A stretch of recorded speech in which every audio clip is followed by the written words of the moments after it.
mantan Jenderal TNI AU Muhammad Syaugi Alaidrus ya, terakhir sebagai Ketua Basarnas ya, menjadi Ketua Tim Pemenangan Nasional Amin atau disingkatnya Timnas Amin. Nah, ini cukup menarik istilah yang digunakan ketika isu terkini serangan sebenarnya kepada Presiden Jokowi ya, yang diarahkan oleh Ganjar Pranowo, capres dari PDI Perjuangan, terkait dengan skor penegakan hukum di era pemerintahan Presiden Jokowi yang oleh Ganjar diberikan skor 5 atau nilainya jeblok atau rapor merah.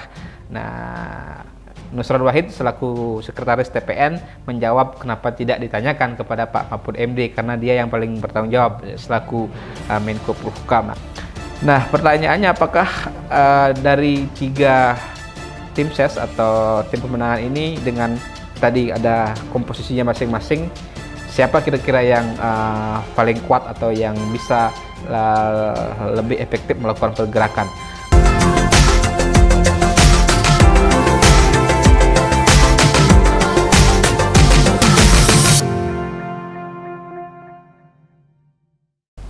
Kembali lagi di channel YouTube Mr. Puisi Live di bawah naungan MGP Media. Hari ini kita akan kembali membahas tentang 3 capres-cawapres, khususnya bagaimana nanti tim kampanye atau tim sukses mereka bekerja untuk memenangkan masing-masing jagoannya. Sebelumnya saya ingatkan untuk jangan lupa subscribe channel YouTube Mr. Puisi Live di bawah naungan MGP Media. Jangan lupa juga like, komen, dan share konten-konten di channel YouTube ini. Ya, 3 pasangan capres-cawapres sudah resmi akan berkontestasi di pemilu 2024 dan tinggal menunggu masa kampanye per 28 November ini, dan tim ses atau tim pemenangan masing-masing kandidat juga sudah terbentuk. Pasangan capres-cawapres ini juga sudah mendapatkan nomor urut pasca pengundian di KPU. Nah, nomor urut 1 Anies Baswedan dan Muhaimin Iskandar atau Amin. Nomor urut 2 Prabowo Subianto, Gibran Rakabuming Raka atau Prabowo Gibran. Nomor urut 3 Ganjar Pranowo dan Mahfud MD. Ya, Timnas Anies Baswedan ya, itu sebutan untuk tim kampanye mereka. Pimpinannya juga sudah diumumkan, yaitu mantan Jenderal TNI AU Muhammad Syaugi Alaidrus ya, terakhir sebagai Ketua Basarnas ya, menjadi Ketua Tim Pemenangan Nasional Amin atau disingkatnya Timnas Amin. Nah, ini cukup menarik istilah yang digunakan. Kemudian di kubu Prabowo Gibran, Ketua TPN atau Tim Kampanye Nasional Prabowo Gibran itu dipimpin seorang pengusaha, mantan Ketua Kadin, dan juga mantan Wakil Menteri BUMN, yaitu Rosan Roslani ya. Yang menarik juga di rivalnya di kubu Ganjar Pranowo Mahfud MD membentuk Tim Pemenangan Nasional atau TPN yang diketuai juga oleh pebisnis, diketuai oleh pebisnis yang juga saat ini masih aktif menjadi Ketua Umum Kadin, yaitu Arsyad Rashid. Nah, ditopang juga oleh sejumlah purnawirawan TNI, salah satunya mantan Panglima TNI Andika Perkasa. Kemudian kalau kita melihat komposisinya, sebenarnya tim ses yang paling gemuk itu ada di kubu Prabowo Gibran yang terdiri dari 270 orang, hampir 270 orang, dan juga bertabur tokoh-tokoh elit ya, juga diisi loyalisnya Jokowi juga. Ada orang-orang istana juga seperti Habib Lutfi, kemudian ada Wiranto, ada Juri Ardiantoro, ada juga sejumlah mantan pimpinan di TNI, artinya purnawirawan jenderal. Kemudian juga banyak tokoh-tokoh pebisnis juga.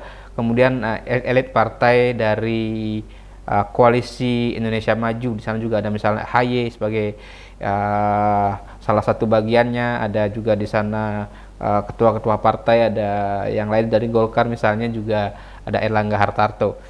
Dan yang menjadi sekretaris dari tim pemenangan nasional Ganjar Mahfud ini ada Nusron Wahid ya, politisi kawakan Golkar yang disebut juga mampu memberikan orkestrasi argumentasi menangkal serangan-serangan yang diarahkan kepada Prabowo Gibran, termasuk memberikan serangan balik dengan komentar-komentar yang cukup cerdas, cukup pedas, dan juga cukup menohok. Nah, misalnya ketika isu terkini serangan sebenarnya kepada Presiden Jokowi ya, yang diarahkan oleh Ganjar Pranowo, capres dari PDI Perjuangan, terkait dengan skor penegakan hukum di era pemerintahan Presiden Jokowi yang oleh Ganjar diberikan skor 5 atau nilainya jeblok atau rapor merah. Nah, Nusron Wahid selaku sekretaris TPN menjawab kenapa tidak ditanyakan kepada Pak Mahfud MD, karena dia yang paling bertanggung jawab selaku Menko Polhukam. Nah, tentu narasi peperangan dua kubu ini yang belakangan cukup menarik antara kubu Ganjar dengan kubu Prabowo Gibran. Tapi yang sepertinya masih agak juga menikmati adalah pertempuran ini di kubunya Anies Baswedan, di kubunya Amin Anies dan Caimin, dengan timnas mereka atau kapten istilahnya, kapten timnas mereka yaitu Purnawirawan TNI AU Muhammad Syawgi Alaidrus. Nah, mereka tentu punya strategi tersendiri, walaupun dari sisi komposisi tadi timnas Amin ini yang paling ramping ya, paling sedikit personilnya dibandingkan dengan TPN-nya Prabowo Gibran atau TKN-nya Prabowo Gibran atau TPN-nya Ganjar Mahfud yang lebih gemuk. Nah, di sini sedikit juga ada sosok pengusaha, tapi juga ada beberapa aktivis yang dikenal anti Jokowi ya, seperti Yusuf Muhammad Martak dan Jumur Hidayat yang banyak menyuarakan soal pekerja migran gitu, atau soal persoalan di tenaga kerja. Nah, pertanyaannya apakah dari 3 tim ses atau tim pemenangan ini dengan tadi ada komposisinya masing-masing, siapa kira-kira yang paling kuat atau yang bisa lebih efektif melakukan pergerakan? Kalau melihat komposisi, tentu yang paling kita asumsikan dengan kekuatan yang paling gemuk, koalisinya juga gemuk, adalah koalisi Indonesia Maju yang mengusung Prabowo Gibran dengan jumlah TKN-nya 270 orang. Ini tentu yang paling gemuk, termasuk ada tokoh-tokoh mantan kepala daerah seperti Ridwan Kamil di sana, juga ada mantan kader PDIP, kader senior Budiman Sujatmiko. Tentu ini menjadi persoalan juga ketika mereka komposisinya gemuk, tentu dianggap bisa tidak fleksibel atau tidak efektif, efisien dalam melakukan tugas-tugasnya. Tapi kelebihannya tentu mereka bisa menggerakkan jaringan politik, jaringan relawan, termasuk jaringan pebisnis dengan pimpinannya Roslani.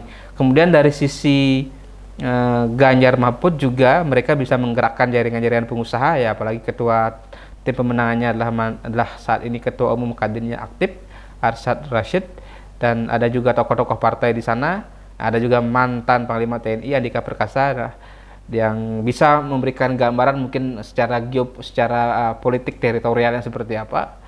Kemudian juga pimpinan partai termasuk tokoh NU seperti Yeni Wahid yang bisa diharapkan mungkin menarik suara pemilih dari kalangan NU untuk mendukung Ganjar Mahfud.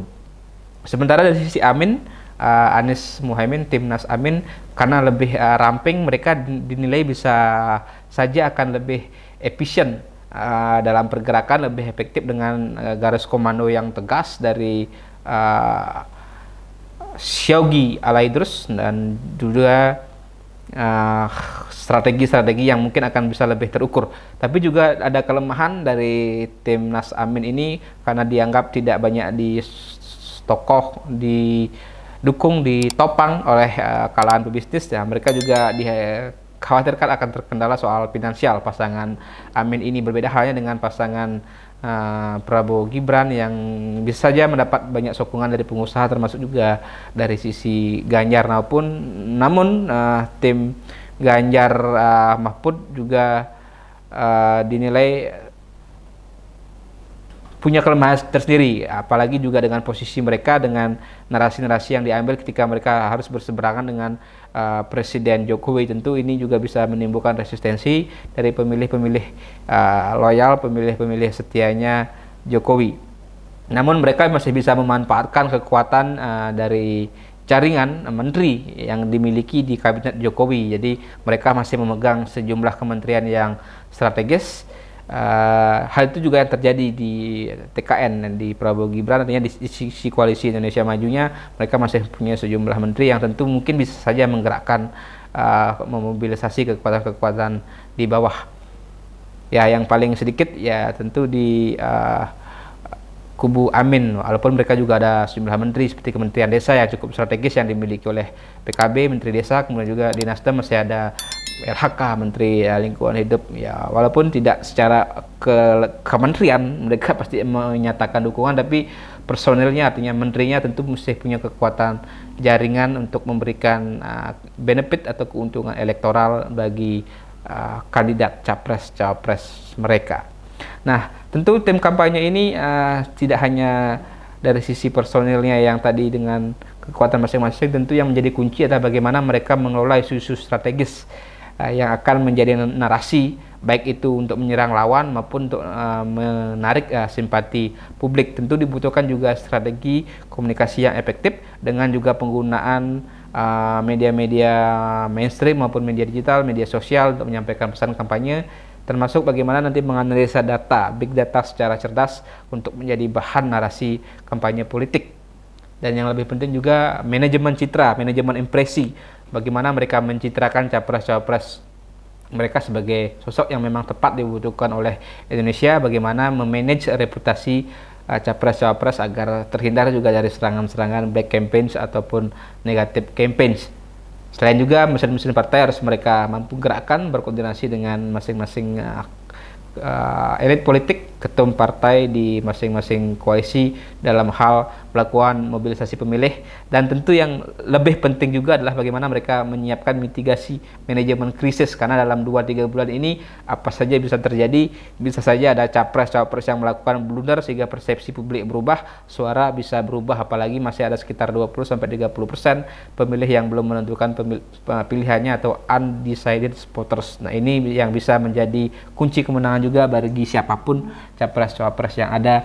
Saya juga tentu anak-anak muda sebagai jumlah pemilih terbesar, hampir 54-56% jumlahnya di DPT Pemilu 2024. Oke, itu yang bisa kami sampaikan dari channel YouTube Mr. Puisi Live. Sebelum saya akhiri, saya ingatkan untuk jangan lupa subscribe channel YouTube Mr. Puisi Live di bawah naungan MGP Media. Jangan lupa juga like, komen, dan share konten-konten di channel YouTube ini. Terima kasih. Salam pemilu.